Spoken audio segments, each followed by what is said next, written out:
अस्सलामुअलैकुम to everyone, my name is Gausiya और मैं आज आप लोगों को ईच वर्सेस एवरी टॉपिक पे बहुत डिटेल्ड में एक्सप्लेनेशन देने वाली हूँ और ईच और एवरी में क्या डिफरेंस है और क्या सिमिलैरिटीज़ हैं वो भी आज आपको क्लियर हो जाएंगी।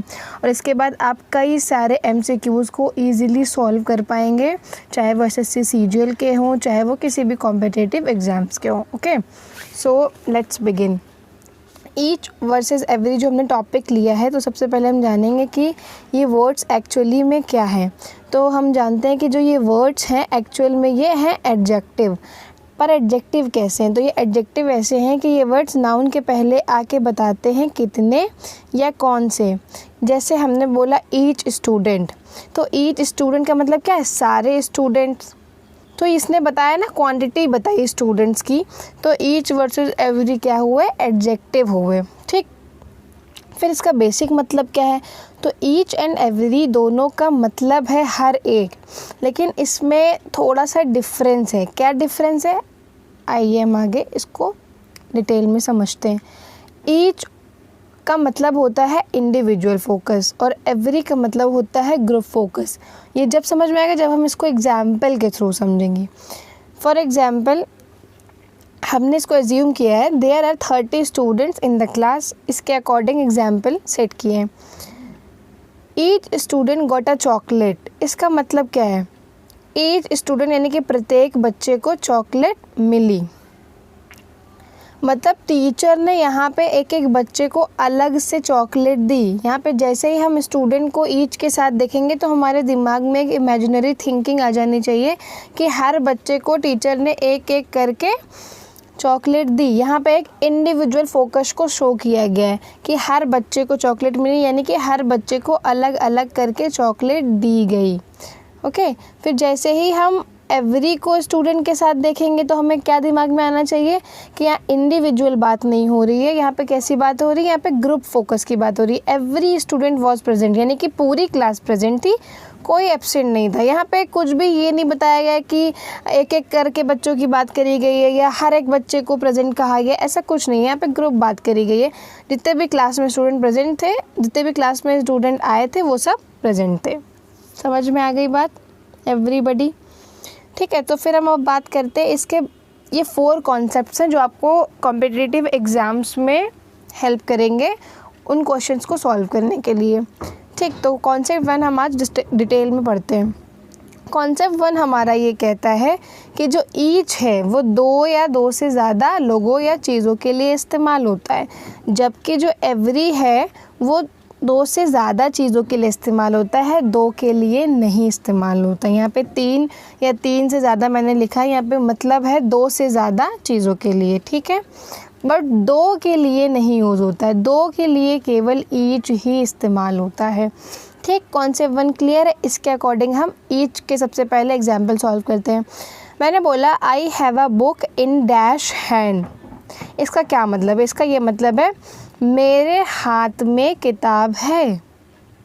ठीक, अब मोस्टली हाथ सबके 2 ही होते हैं, तो जैसे ही हमें ये फीलिंग आई कि यहाँ पे 2 की बात की जा रही है, तो वी ऑलवेज टेक ईच। हमें ऑलवेज क्या सेलेक्ट करना है? ईच को सेलेक्ट करना है जैसे ही हम 2 को देखेंगे। ठीक है, जहाँ पे भी हमें 2 की फीलिंग आई कि यहाँ पे 2 की बात करी गई है, वहाँ पे क्या आएगा? ईच आएगा। फिर सेकेंड एग्जाम्पल है dash of the 2 brothers is very intelligent.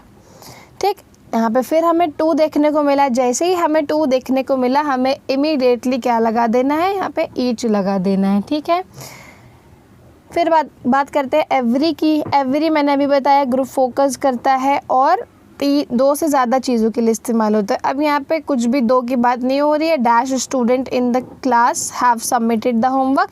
Every student in the class has submitted the homework. अब यहाँ पे अगर हम ईच लगा देंगे तो गलत नहीं होगा, बट ईच लगा देने से इसका नज़रिया अलग हो जाएगा। क्या हो जाएगा कि यहाँ पे हर स्टूडेंट ने अपना होमवर्क सबमिट किया, जबकि जब हम एवरी लगाएंगे तो वहाँ पे इसका मतलब इंडिविजुअल फोकस पे नहीं जाएगा, वहाँ पे ग्रुप की बात की जाएगी कि हर स्टूडेंट ने सबमिट किया, बस। वहाँ पे ये कोई मेंशन नहीं कर सकता कि हर एक एक स्टूडेंट ने सबमिट किया। ठीक है, फिर सेकेंड है dash of the girls has a different dress. यहाँ पे भी वही सेम चीज़, अगर हम ईच को लगा देंगे तो क्या हो जाएगा, हर पर्टिकुलर गर्ल की बात हो जाएगी। पर हाँ, यहाँ पे एक और टॉपिक है, जैसे मैंने बोला ऑफ द, है ना, तो यहाँ पे हमें थोड़ी चीज़ें क्लियर हो जानी चाहिए कि एवरी कभी ऑफ द के साथ नहीं आता है। जब भी आप ऑफ द देखेंगे वहाँ पे ईच ही आएगा। इसका आगे थोड़ा सा एक्सप्लेनेशन है, मैं अभी आपको और डिटेल में बताऊँगी सेकेंड कॉन्सेप्ट में। ओके, सेकेंड कॉन्सेप्ट जो है ना, सेकेंड कॉन्सेप्ट क्या कहता है, जो ईच है वो प्रोनाउन और एडजेक्टिव दोनों के जगह पे इस्तेमाल होता है, जगह पे यूज़ होता है। कैसे? For example, each of my student is working very hard. हमें पता है कि इज़ वाले पार्ट प्रेडिकेट कहलाता है और जो इसके पहले वाला होता है वो नाउन कहलाता है ना, सॉरी सब्जेक्ट कहलाता है। तो देखा हमने, जहाँ से भी इज़ स्टार्ट है वो पार्ट हो गया हमारा वर्ब वाला, है ना, वर्ब के बाद वाला। उसके पहले ये कहाँ पे यूज़ हो रहा है, यहाँ पे केवल नाउन यूज़ होता है और प्रोनाउन यूज़ होता है। यानी कि जो ईच है वो नाउन और प्रोनाउन दोनों के प्लेस पे इस्तेमाल होता है। और ईच जो है वो, अब देखो स्टूडेंट के पहले लगा है, सेकेंड एग्जाम्पल में मैं बात कर रही हूँ, सेकेंड एग्जाम्पल की।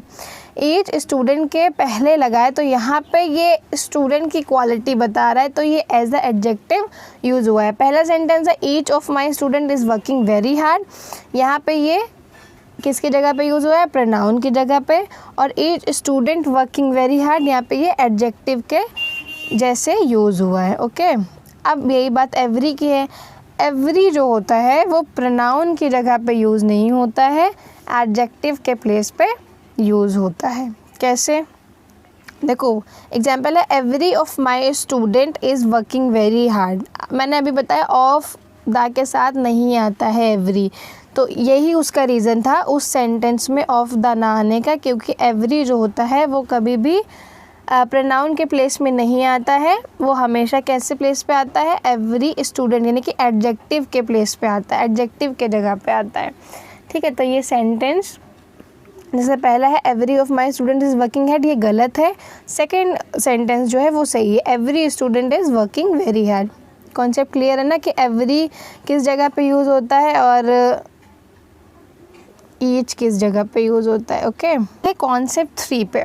कॉन्सेप्ट 3 क्या कहता है हमारा, ईच जो होता है वो एब्स्ट्रैक्ट नाउन के साथ नहीं यूज़ होता है, जबकि एवरी हमारा एब्स्ट्रैक्ट नाउन के साथ यूज़ होता है। ठीक है, मैं बता रही थी एब्स्ट्रैक्ट नाउन सबसे पहले क्या होता है। एब्स्ट्रैक्ट नाउन हमारा क्या होता है कि जो भी नाउन में फीलिंग्स होती हैं, जैसे चांस हो गया, है ना, रीज़न हो गया और लाफ हो गया, क्राई, इसको हम फील कर सकते हैं केवल, है ना, इसको हम एक्सप्रेस नहीं कर पाएंगे एज अ एक्शन, इस वजह से इसको एब्स्ट्रैक्ट नाउन कहा गया है। तो हमेशा ईच जो होता है वो एब्स्ट्रैक्ट नाउन के साथ नहीं आता है, एवरी हमेशा एब्स्ट्रैक्ट नाउन के साथ आता है। एग्जाम्पल है I have dash reason to be happy, तो यहाँ पे क्या आएगा, every reason to be happy.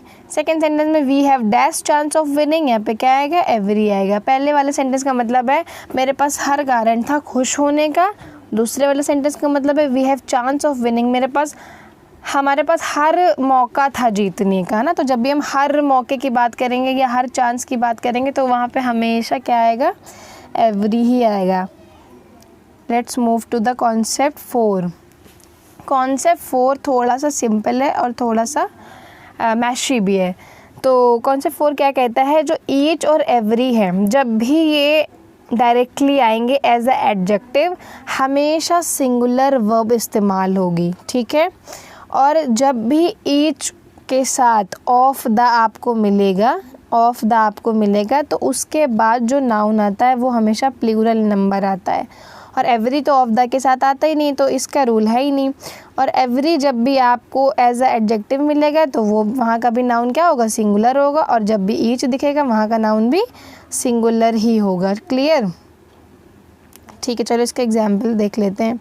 मैंने बोला ऑफ द के साथ जब भी आपको ईच दिखेगा उसके बाद का जो नाउन होगा वो क्या होगा, प्लूरल होगा। ठीक है, वही है। और उसकी जो वर्ब होगी वो सिंगुलर होगी, verb always used as singular. ठीक है, फिर जो सेकंड सेंटेंस है वो है each student is preparing for his or her competition.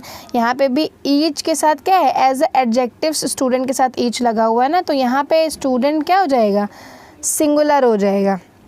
और जब ऑफ द के साथ आएगा तो वहाँ पे जो नाउन आएगा वहाँ पे क्या आएगा, वो प्लूरल आएगा। और एवरी ऑफ द के साथ आता नहीं, इसका तो एडजेक्टिव के लिहाज से ही सेंटेंस लिखा हुआ है। Every student is present here, every boy pledge cricket, verb भी सिंगुलर है और एडजेक्टिव नाउन भी सिंगुलर है। ठीक है, तो अब हम ये कुछ 5 प्रैक्टिस क्वेश्चंस है based on each and every, इसको आप लोग सॉल्व करिएगा और नेक्स्ट वीडियो में मैं इसकी detailed explanation video and solving video upload कर दूँगी। ओके, और अगर ज़रा से भी मेरी वीडियो पसंद आई हो तो please like, share and subscribe.